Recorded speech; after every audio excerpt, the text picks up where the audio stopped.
6 minutes gone past the 5 o'clock hour, welcoming you to the Big Hard Facts today, Thursday, the 10th of April, 2025. I did tell you from the beginning of the conversations today that we will be talking about the terrorist-related killings across the country. There seems to be, yet again, a rise in these killings, whether they be under the nomenclature of herders versus farmers, bandits, or Boko Haram, or even Lakura.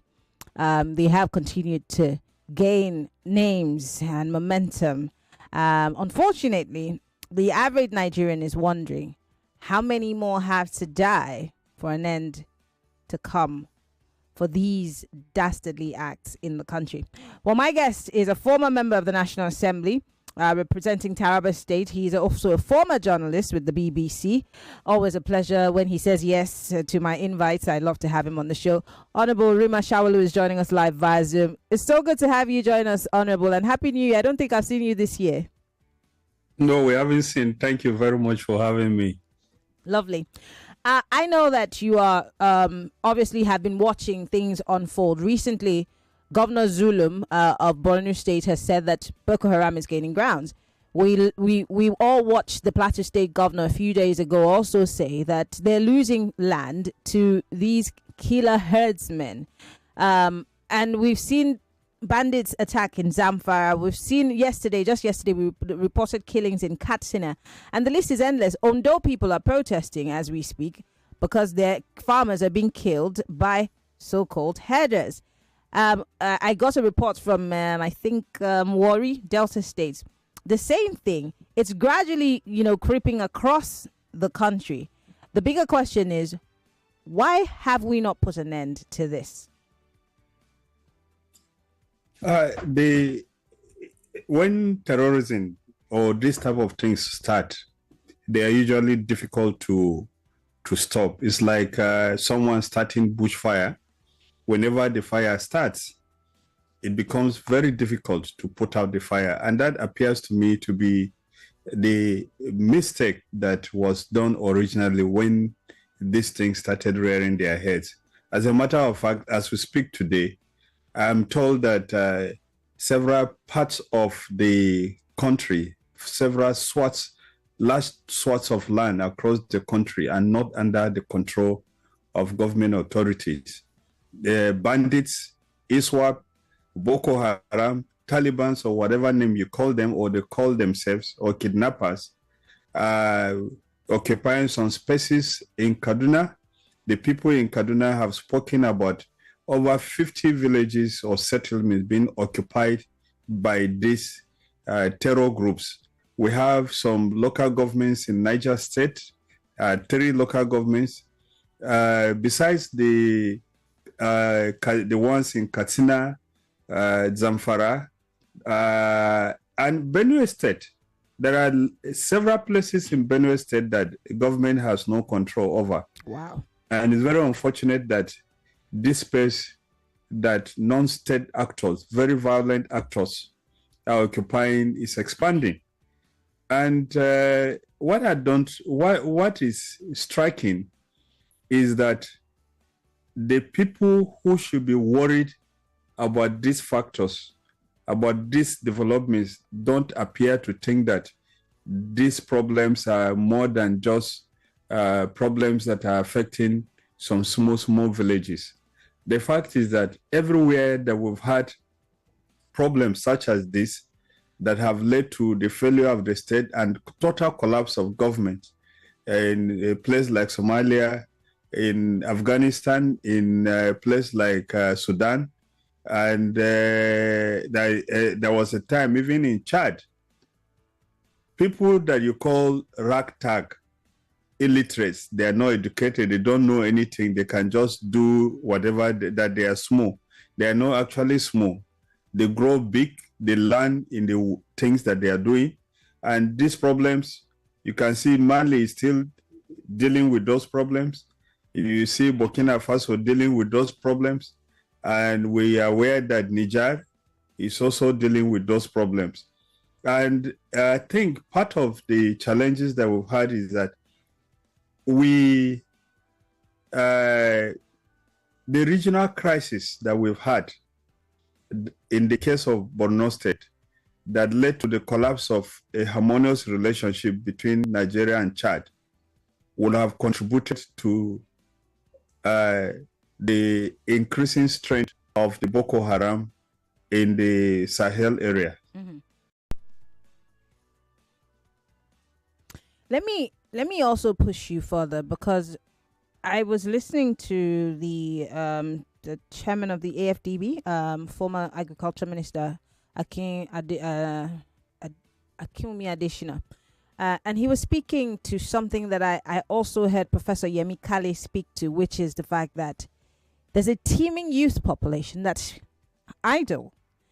And you know what they say about an idle mind being the devil's workshop. I've also had, I think, Sheikh Ahmed Gumi, and I asked a simple question as to why, like you said, the spread continues to grow. And he said, these people have nothing to do. Government has abandoned these young persons across the country. And that's why we have more and more of these boys being recruited by these so-called groups. Do you agree? Yeah, yes and no. Yes, because there's a bulging youth population, and a large population of Nigeria, majority of Nigerians are very young people that are impressionable. And as you go around the streets, you see very young people. Some of them, I went to my village recently, and I saw young, very, very young young boys and girls who completed their education up to university level, some master's degree, and they have nowhere to go. They have gone back to join their parents that don't have work, that are engaged in peasant farming, subsistence farming. And even the subsistence farming is threatened by these non-violent, non-state actors who, in the name of rearing cattle or looking for fodders for their cattle, go into farmlands, cut down the crops and feed their animals with. And whenever they are confronted, they are mindless. They mindlessly kill those who confront them. That could be true on the other hand. But if you said, if that were the universal truth, then you would have had every part of Nigeria combusting in violence, because the 33% unemployment rate affects all parts of the country, which is why I say it's both yes and no. Mm-hmm. The reason why it festers in some area is that there has been, and I've made this point very clear, that there has been some kind of hate ideology about and against other groups. And it finds itself into the political space, it finds itself in the religious space, and people are blaming some people, some groups, for the problems that they have. For instance, if you look at the scale of poverty and the rest of them, the statistics about poverty and so forth, Ebonyi, a state like Ebonyi, Taraba or Bayelsa state are some of the states that you have some of the lowest statistics about poverty and poverty. And so it is not just in places like Katsina. It does not just affect the Fulani headsmen who are saying that they have been left behind by government. Every group, every young group, every group in Nigeria has been left behind by government. And so if every group in Nigeria were to react the way the Fulani youths are reacting, nobody will be able to stay in this country. But the reason why it has persisted, and I'll call your attention to some facts. When Boko Haram started, there were very prominent people in Nigeria who said, including the former president, Muhammadu Buhari, who said that the Boko Haram guys were fighting for human rights. There were people, when President Goodluck Jonathan made efforts to suppress the terrorists in Borno elders came to Abuja to complain that and threaten President Goodluck, he should leave them, that they are their youths. And when the military were confronting the Boko Haram in the bushes.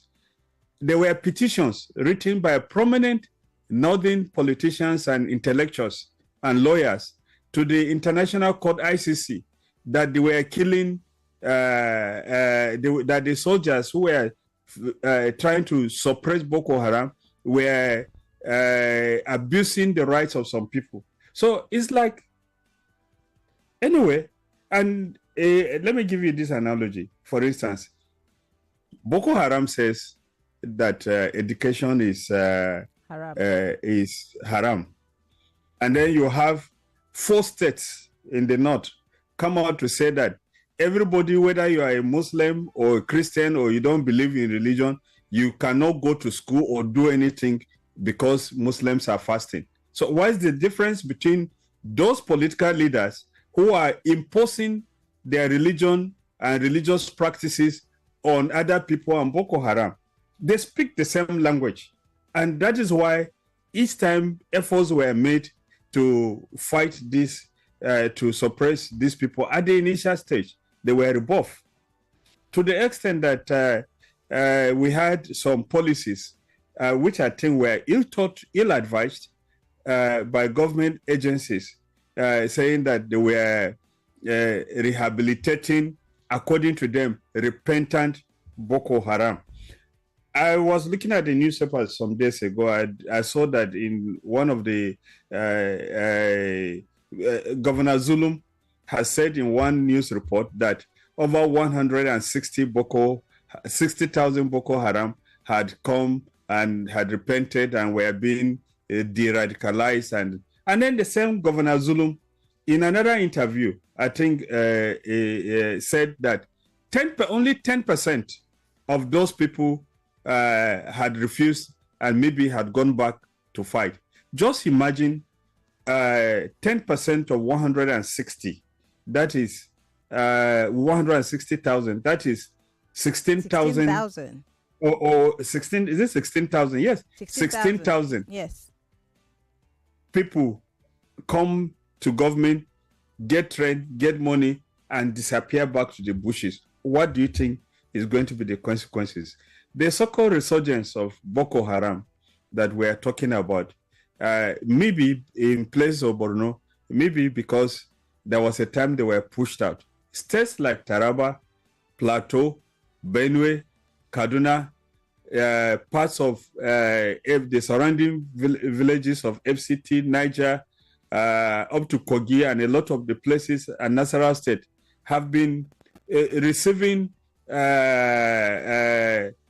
Boko Haram elements who were pushed out from the military in parts of the north, in the northeast, and whenever they struck and people complained, some political leaders will say that no, this is a communal fight between herders and farmers, and this keeps going on. So, Honorable, you're saying, if I heard you correctly, that governments in some of these states that are crying out about the scourge of terrorism, some of our religious leaders and even ethnic leaders seem to be aiding and abating these elements who are causing mayhem in their different states. Is that what you're saying?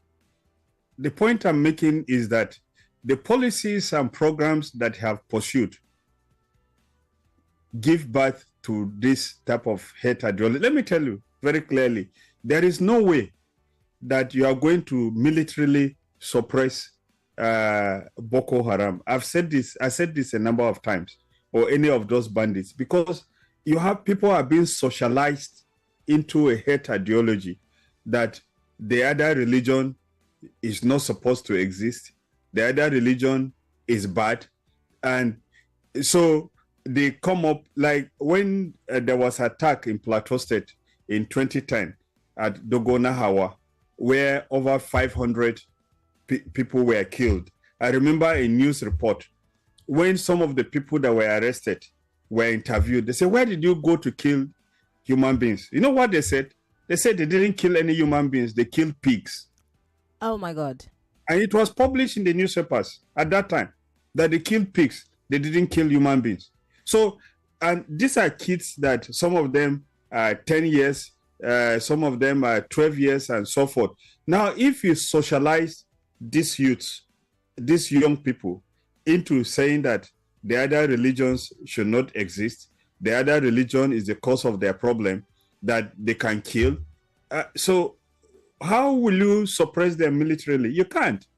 The way to go, in my opinion, is for the political leaders in northern Nigeria to give, say, a 10-year, engage in a 10-year project to de-radicalize and change what they are teaching the young people around.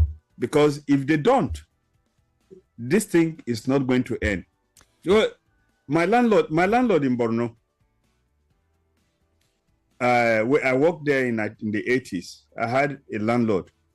The Boko Haram boy that went to kill him was a 12-year-old boy. 12-year-old boy who had already been, a 12-year-old boy is not competent by our legal system to even vote in an election. He is below the age of decision. So if you have now taught him to hate and to kill, and then you go on TV, you say, no, we are trying to work on them. No, you have to go to the roots, to the root. What are we teaching these young people when they are born?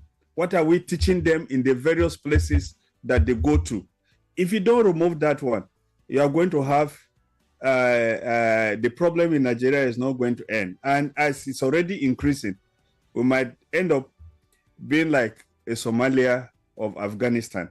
And anybody that thinks that it is not possible should just watch out. If this hate ideology that has been taught is not changed, we are going to see it. I'm almost at a loss for words, because I'm hearing that efforts were made at the beginning of this and it became futile because of the leaders of thought in different parts of our country. And also this I've also queried the de-radicalization of terrorists. I don't know anywhere in the world where terrorists are de-radicalized. If you're a terrorist, you go down for it, because the Constitution does have a law that says if you are a terrorist, this is what happens to you. But in Nigeria, we de-radicalize. Who do you think came up with the idea of de-radicalizing them? Was it the same leaders or the politicians? Well, I do remember that the thing started under the government of President Muhammadu Buhari. And the fact of the matter is that the programs of de-radicalization and rehabilitation are part of programs of conflict resolution. They happen in all parts of the world. But the question is, what is the content of our de-radicalization program? What are they really doing? In other systems that I've read of, these programs, well, I have not done any research to see how successful they have been. But they always take place. They always take place after the defeat and surrender of the groups that are fighting. We have to go on a quick break. We have to go on a quick break. When we come back, we'll talk more about this de-radicalization, because in the U.S., the U.S. says they do not negotiate with terrorists. But in Nigeria, we pay ransom, we do all kinds of things. Maybe that's the problem, but we'll take a quick break. Honorable Rima Shawulu is still with us. We'll be right back. 99.3 Nigeria Info. We'll be right back.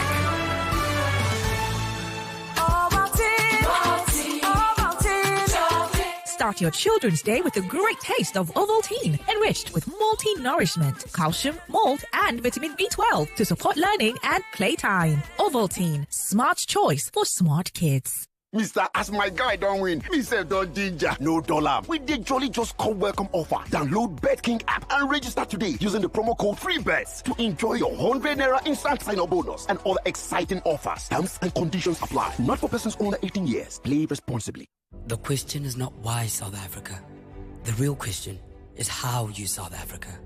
How you'll come across 1,000 tongues that all speak in one voice. Welcome. How you can wake up with one foot firmly planted in the Indian Ocean and the other in the Atlantic Ocean. How diamonds and couture are but a stone's throw away from the safari. How your tongue will visit 1 million destinations on one plate. How your feet will sway in djembe, your torso in amapiano, and your mind in bliss. How crystal clear rivers flow in the day and crystal flows in the night. Whoa. We know this because this is how we South Africa every single day. And this is why we invite you to South Africa with us. So come see, touch, taste and feel South Africa. Come journey with us. Visit www.southafrica.net and see for yourself. What can your bank do for you? Meet Jane, 25 years old. She's been having troubles acquiring a loan from her bank. This is not okay at all. I've been on this queue forever, and you're saying I should fill another form. What's going on? What can your bank do for you? Meet Frank, 27 years old, held up in traffic and making fruitless transactions. Mama, I have saved the airtime, even the electricity charges. I don't know why it's so difficult making this payment. Introducing Safari, a lifestyle digital bank that's designed just for you. With one click, you can make easy and fast payment transactions, pay bills, and even acquire easy loans. Hurry and download the Safari app on your Play Store. Visit safari.com for more information. Safari, borderless banking. Every day is about winning with one play on Nigeria Info.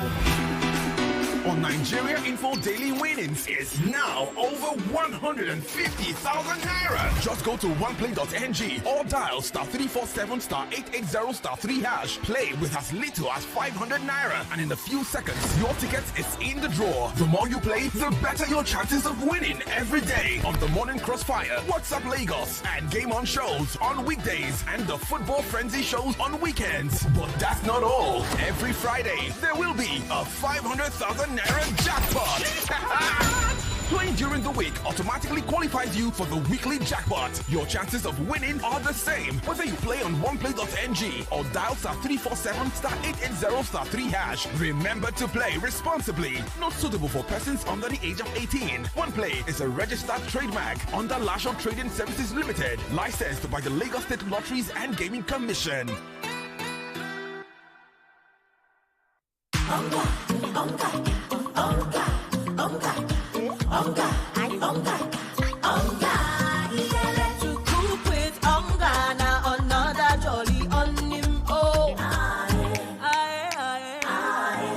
Happiness for everyone is when you cook with onga.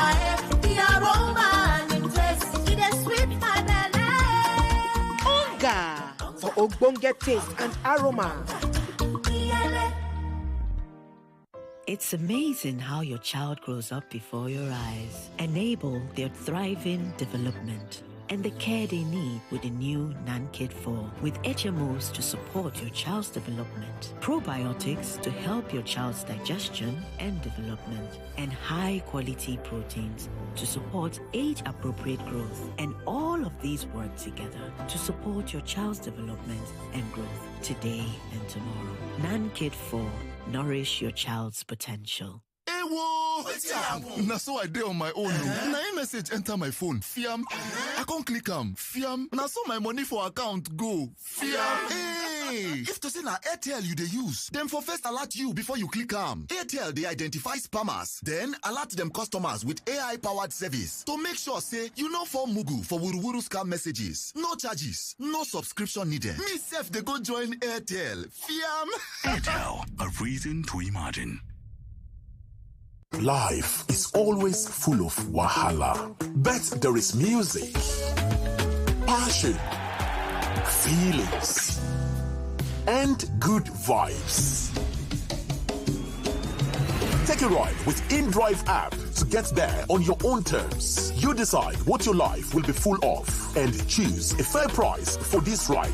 InDrive, the InDrive online passenger transportation aggregator, is not a taxi service. Find more information at www.indrive.com. We see you, Mr. As my guy don't win. Please say don't ginger. No dollar. With the jolly just come welcome offer. BetKing is giving you 100 naira instant sign-up bonus. That's not all. Within 14 days on the app, you stand a chance to get up to 1 million naira in rewards. odds and enjoy 50 free casino bets on Aviator. Download BetKing app and register today using the promo code FreeBets to enjoy your 100 Naira instant bonus and other exciting offers. Terms and conditions apply. Not for persons under 18 years. Play responsibly. Welcome back to your number one talk, news, and sports station. This is Nigeria Info.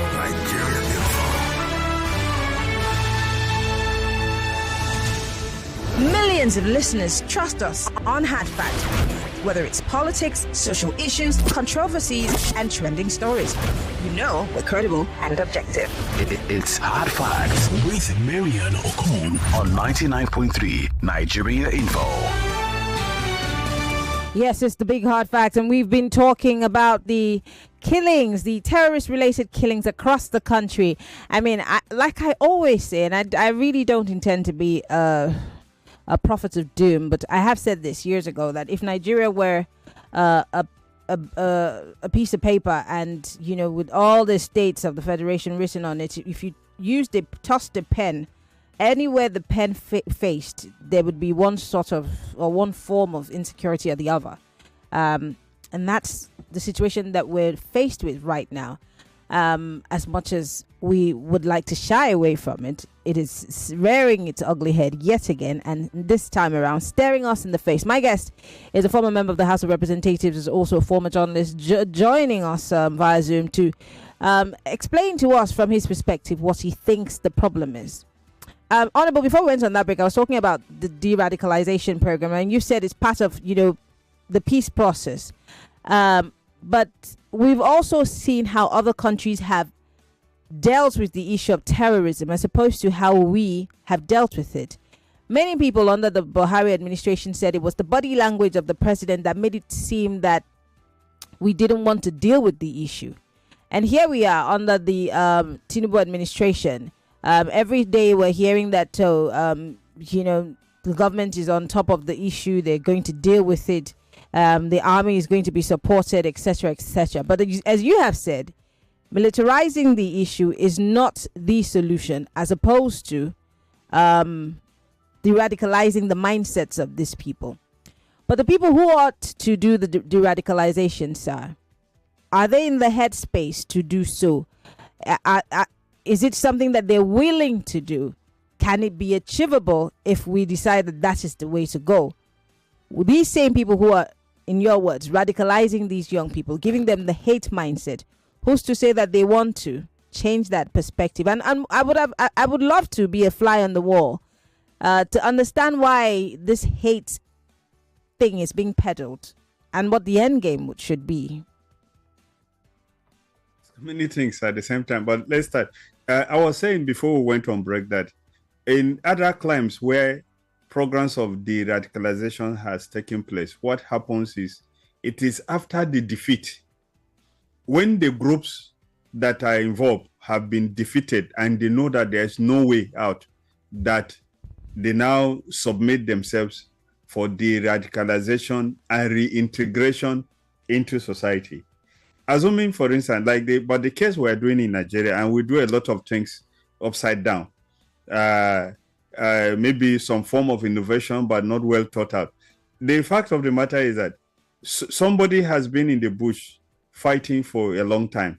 He's made ties with a lot of people and the leadership in the bush, and he comes out. They are still in the bush fighting. What guarantee do you have that those people were not sent out by that group to come and find out what is happening? What hope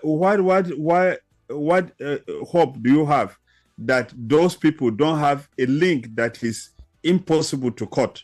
And which was why it was easy for 10%, according to the governor of Borno State, to go back. Now, if you are trying to do this de-radicalization, my own is that you need to decisively face those guys militarily. Make it impossible for them to have a place to hide. And then those who don't want to die, or those who don't want to face the military, will surrender. And it is when you defeat that group, or defeat most of it, that you now do a de-radicalization that involves having a program that takes over the things that used to preoccupy their minds.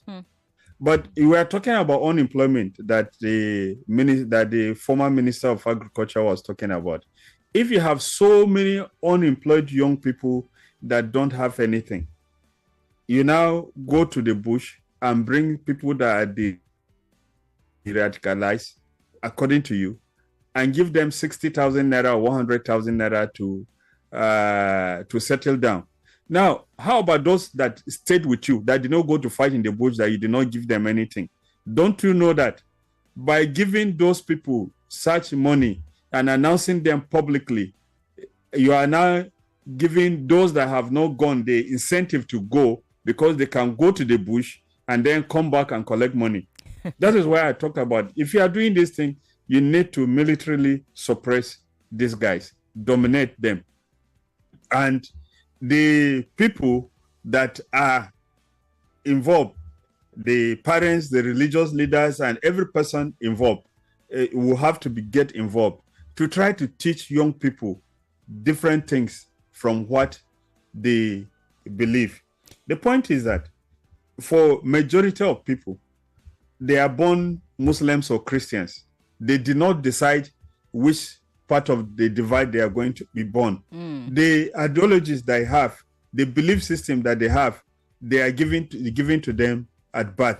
And in closed societies, the type that said don't allow any competing views or opinion. The only opinion available is one, and that will be the morality, that will be what those young people believe. And the young people seem to believe. And that's why before we had this Boko Haram and bandits and the rest of them, we were having numerous and several clashes about so many things in many parts of Nigeria. For instance, when the United States bombed Tripoli in Libya, we had demonstrations on the streets of the north. When there was the cartoon of Prophet Muhammad, there were demonstrations and killings of people on the streets. And when there was a beauty contest somewhere, the same thing happened. In Calabar, and the beauty contest was in Calabar. Yes, and part of what used to happen is that these young guys used to go to the town, destroy Igbo shops, destroy any sign of Christianity and so forth, because that is what they believed, what they had been taught was the right thing to do. Now we'll be pretending and deceiving ourselves that if we just come and use military, how many of them are you going to kill? You can't kill all. What you can kill is the wrong messages that they are being taught. And you can start with the very, very young ones. Get them preoccupied. And it's also not true that I had this argument that people say that terrorism does exist because of poverty and the rest of them. I tell them that Osama bin Laden was not a poor man. Many of the people, the leaders of terrorism groups in the world, are not poor people. Maybe their followers are poor, but they are not poor people. They have money. They have resources to buy guns. Like President Goodluck Jonathan did say at a point. If you look at some of these guys when they are arrested, look at some of those bandits when they are arrested or kidnappers. They look emaciated. They don't have money. They look very poor. But they have access to a gun that costs 1 million naira. Can they buy that gun? They cannot. Somebody is supplying them that gun. We're supplying that gun. Somebody is telling them that there is somebody somewhere, there are groups of people somewhere that don't like them, groups of people that if they deal with, their lives will be better. Wow. And that is how it's going. So I think that going forward, I did say some 4 or 5 years ago when President Muhammadu Buhari and his team were saying that in a few years' time, they were going to suppress Boko Haram. I did say at that time that I did not think that 20 years was long and will be long enough to suppress Boko Haram. And the reason I did say that is because there are ideologies, there are teachings, there are socialization that people are growing up to. If you want the next generation not to be violent, it is now that we start teaching the 5 years down with new ways of life. And then new ways of thinking, new ways of acclimatizing. That is the reason why, if you look at it, if you look at the countries that have serious instability around the world, are mostly countries where there are no freedoms of thought, no freedoms of activities, and no freedom of religion. And that is, if you check most of the countries, and of course, there are countries where resource competition, like in the Congo, but if you check the Congo, you see the resource competition is now being mixed with religion and ethnicity. So because there's no freedom, people cannot think the way they want to think. New information is not being given to people. And some of the ideologies that people are being taught are ideologies that are median, that should not be in existence in a world where you can grow and become the best that you can be. Honorable, because of time, I have just about 10 minutes, and I want to bring the viewers and the audience in. We're live on Facebook and we're live on YouTube, Nigeria Info FM. You can join the conversation on WhatsApp. It's 08095975805. But before I open up the phone lines, you talked about military might. If you can answer me in 60 seconds, that we need to conquer them, via the military. But do we have the needed might, the military might? Because as we speak, we have the military in River State where there is no problem. There's no uprising whatsoever, but we have a huge presence of the military there. And in several other parts of the country where the military is not necessarily needed. So do we have the manpower? Do we have what it takes, our military, to suppress these guys? And as you rightly said, the territories that have been taken over in state by these so-called, Lakura or Boko Haram. Two or three things. River State is important to the federal government because it's in the Niger Delta. That is where we get oil. That's where the economy is being sustained from. So the government will be apprehensive of anything that will reduce the production of oil. That is one. Number two is the fact that my thought about it, and I've made it public a few times, is that Nigeria is under police. Nigeria has too few military men. We are supposed to have, ordinarily, for the type of problems and challenges that we have in Nigeria, we're supposed to have a minimum of 2 million people under arms in the military. That is Navy, Air Force, and so forth. But we don't have. We are supposed to have well over 1 million people in the police force. Part of the challenges that we've had with security, a challenge, even the expansion of the non-state, violent non-state actors, the fact that even if the military goes in now, the military goes to say Boko's villages in Plateau State and chase out the bandits and the terrorists, and then there are no police to go and take over, what happens? The terrorists will come back. So we are not investing enough in the security agencies. Okay. That has been my opinion for a long time. All right, ladies and gentlemen, join the conversation. 0201-277-0993. You've listened to my guest. Are we anywhere close to solving our problems? Is there that will, that combined, agreed will to deal with this issue as it has been clearly stated?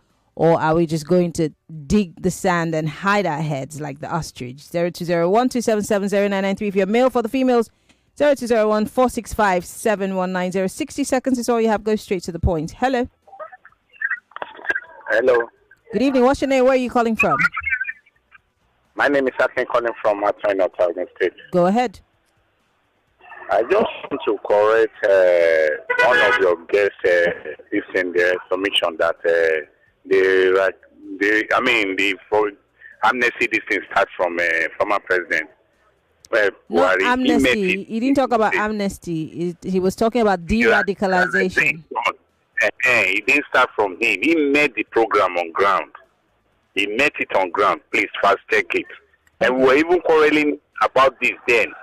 And they said it wasn't the government then that put it in place. It was an international idea. That was the United Nations. Okay. All right. Thank you very much for calling. All right. I do appreciate it. 0201-277-0993. Hello. Welcome to Hard Facts. Turn off your radio. Hello. Hello. Good evening. Good evening. What's your name? Where are you calling from? My name is Peter. I'm calling from Nigerian Navy Hospital. Go ahead. Hospital. Papa. You see, your guest has highlighted everything, and he didn't hide any truth. But with the government in place, or any government allow things to go the way he said, because I followed carefully everything he was saying, or he said, and it's truth. So if the government can follow his advice, I think these people can be overcome. Okay. All right. Thank you. The operating word there being if. Hello. Welcome to Hard Facts.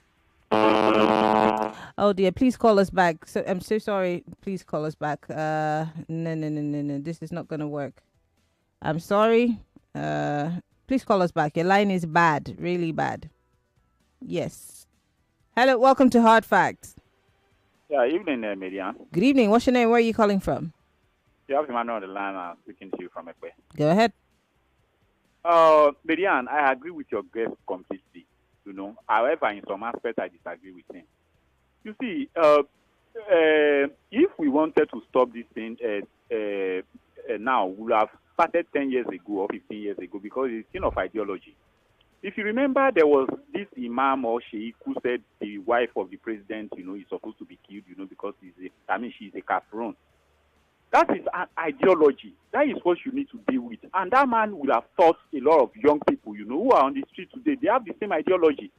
No disrespect to the Islamic religion. I know there are some fantastic Islamic scholars, who are not teaching this kind of things.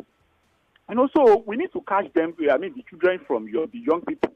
And then, coming about the military proper, if somebody kills another person, and then the law is dealt with the person appropriately, that he is also killed, I think it will send a signal and a kind of deterrent to other people who are taking that route. All right. Thank you very much for calling. I do appreciate it. Hello. Welcome to Hard Facts. Hi, Mimi. This is Florence. Hi, Florence. Go ahead, please. Okay, so I'm so happy I was part of this program today, and I really appreciate your guests for coming out and being bold to speak clearly. So I just have one analogy to just explain what I think is going on. So, like for democracy to successfully thrive in a nation, there has to be educational empowerment so that people can understand the impact of their choices, and economic empowerment for people to actually not vote because they are hungry, actually vote so that they can actually focus on what they can have. When you're hungry, you can't make the right decision. That's what I'm trying to say. The same thing happens to all that he has explained. So if you look at what the northern leaders or the political leaders are doing, or the government in power in those states, are they actually genuine educational? Is there a genuine educational drive to re-educate these people? The answer is no. And if you look at the economic power they have, there's still vast majority of I would say the poorest part of the country would be most part of the north.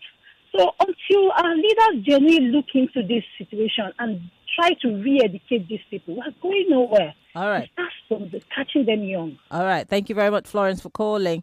Hello. Welcome to Hard Facts. Apologies. Do call us back. I lost that call. Hello.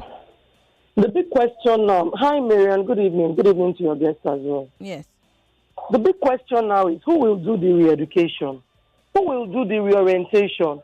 When only what they do is to radicalize these children, these adults, and tell them that they should go ahead and kill people.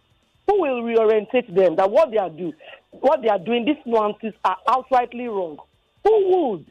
So insurgency can never be nipped in the bud, except the stoppage comes from our political allies, that are also facilitating this. When they try from insurgency, how do you think or hope they will nip insurgency in the bud? Boko Haram can't stop, except they are willing to nip it in the bud themselves. It starts from them first, because they are thriving from this business. Thank you very much. Thank you very much for calling. I know that, Honorable Shawulu, you're writing this down because, of course, everybody's asking, who will bail the cat? But I'll let you answer that right after this call. Hello. Hello, good evening. Good evening. What's your name, sir? Where are you calling from? My name is Enes. I'm calling from Lagos. No, sir, we can't hear you. That's all we're hearing. My name is Enes. I'm calling you from Lagos. All right, go ahead. Yeah. Yeah, what we are passing through today is OIC agenda, Islam. That is one thing I observe. At least we should try and go and read the history of Christianity and Muslim in Turkey. One day we'll get there. I pray my children should meet Christianity. That is one thing. Thank you. All right. Thank you very much for calling. Honorable Shawulu, the question of who will bail the cat, and I did ask you that question. If these are the people who are saying, go on, these people hate you, they don't like you, they're not even worthy, they're pigs, and these children look up to them, who else can change that narrative? Still the leaders anyway. You can't go beyond that. Your first caller that was giving some correction, I don't know about that. I didn't hear that President Goodluck Jonathan did any type of de-radicalization. I'm not aware. No. But even if it came from the United Nations, and I doubted whether United Nations will tell you to do the radicalization of people who are actively fighting. I don't know, but probably yes. And I don't know whether the United Nations did that in another part of the world. But everybody has said what is in their mind about the challenges that we have. And we need to seriously consider the things that are before us. My fear about the way we are treating this problem like a joke is that it started like a small fire that was set, a small bush that was set on fire. It expanded. There was a time that under Goodluck Jonathan, it was said that about some local governments in 3 states were under the control of Boko Haram. Now, in those same areas, the one governor is saying that Boko Haram is gaining ground. We now have some parts of Kebbi, Zamfara, Katsina, Benue, Plateau, Kaduna, and Niger. We need to be careful because anyone that thinks that this problem will not grow is joking. We need to see it as a national emergency that requires everybody to rise up. And of course, I know there are some people that will not be happy with the analysis. But the fact of the matter is that these things are happening in specific areas. What is happening in those areas that these things are happening? It is not true that it's because of poverty. Poverty, yes, but that poverty affects every part of Nigeria.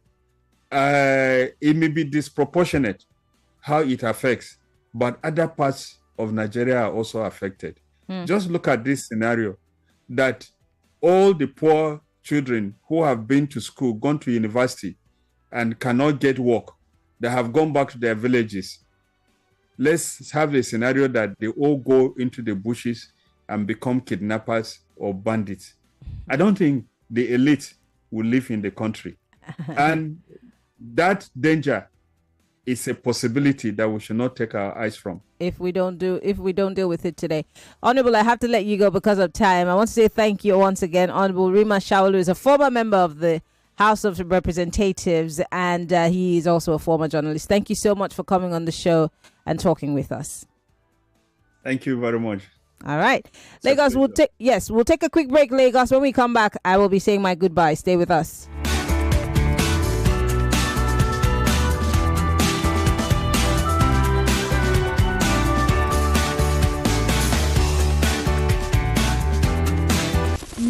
.3 Nigeria Info. We are more than just radio. Subscribe to our YouTube channel at Nigeria Info FM. Check us out on Facebook at Nigeria Info 99.3. Follow us on Twitter at Nigeria Info FM and on Instagram at Nigeria Info FM Lagos for live updates as it happens. 99.3 Nigeria Info. Let's talk.